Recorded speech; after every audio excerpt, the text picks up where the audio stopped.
कहते हैं तंत्र विद्या दो तरह के इंसानों को बर्बाद करती है। एक वे जो मजाक में उसे छूते हैं और दूसरे वे जो उसे अपना जीवन बना लेते हैं। निखिल दूसरी किस्म का था। रात के सन्नाटे में एक पुरानी इमारत की छत पर बैठा मोमबत्तियों की रोशनी में वो काले ग्रंथों को पढ़ता रहता। उसकी आंखों में नींद नहीं, सिर्फ लालच था। एक दिन उसे आतापी वातापी विद्या नामक पुस्तक मिली। उसमें लिखा था कि ये विद्या भोजन के जरिए भीतर से मृत्यु पैदा करती है। कथा में दो राक्षस भाई आतापी और वातापी यात्रियों को भोजन कराते और मंत्र से वातापी को उनके पेट के भीतर जगा देते थे, जिससे वे अंदर से फट जाते। महर्षि अगस्त्य ने अंततः वातापी को अपने भीतर पचाकर इस विद्या को समाप्त कर दिया।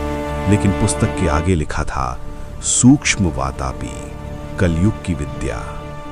निखिल ने मंदिर के बाहर मुफ्त प्रसाद बांटना शुरू किया। हर कटोरे में वो काला चूर्ण डालकर मंत्र बुदबुदाता।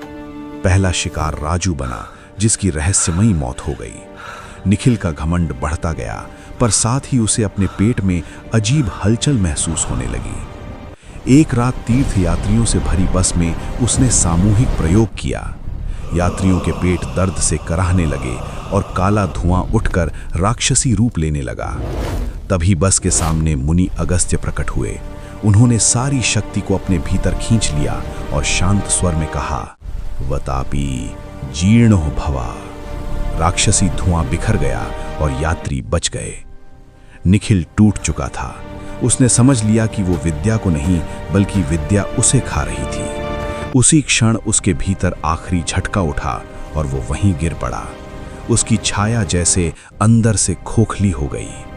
सुबह सब सामान्य था। किताब के पन्ने खुद ब खुद बंद हो गए और अंतिम शब्द उभरे, भूख कभी सच में नहीं मरती।